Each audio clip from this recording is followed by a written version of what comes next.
but my first poem is about the first time I ever realised what consent properly was, and I was about 23 when that happened, and this is a poem about that.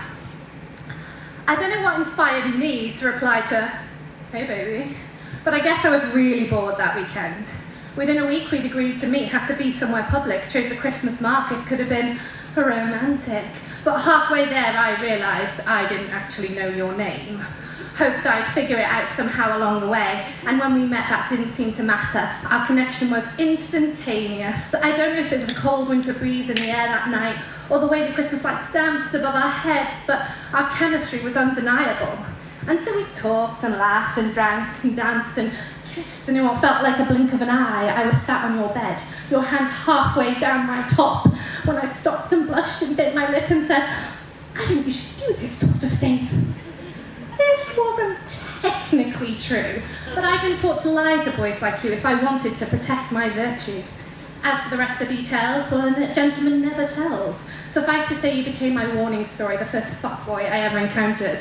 A few months' worth of mistakes that me and my friend would laugh at, even half a decade later, but even half a decade later you were on my mind, wondered why I thought back to that night, your one hand resting on my thigh as I sighed and stopped and blushed and bit my lip and said, "I think we should do this sort of thing," and absolutely didn't mean it. Because although you laughed, you pulled back and said, "Do you want to?" And I said, "Yes." And for the first time, I meant it. You see, I've been led to believe my sexuality didn't belong to me, that it was a tool to be used by boys like you, broken and bruised. And I'd said yes before, but I don't know if I ever meant it. Yes, it meant, what other choice do I have? It meant I can't say no from underneath your hand. It meant if you'll just stop hurting me, then yes.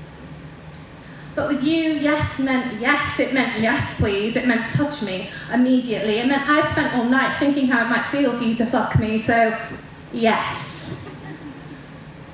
And it would be the same for all the folks that came after you. Yes only ever meant yes, and when I meant no, I said no, or fuck off.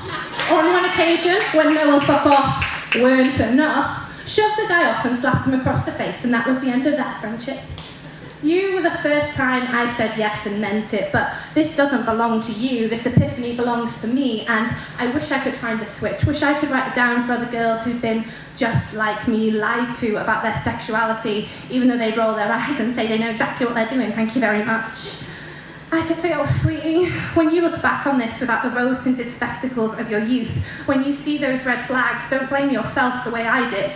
Your sexuality is not a tool. It is only to be used by you and for you. It is a precious flower for you to cultivate and grow.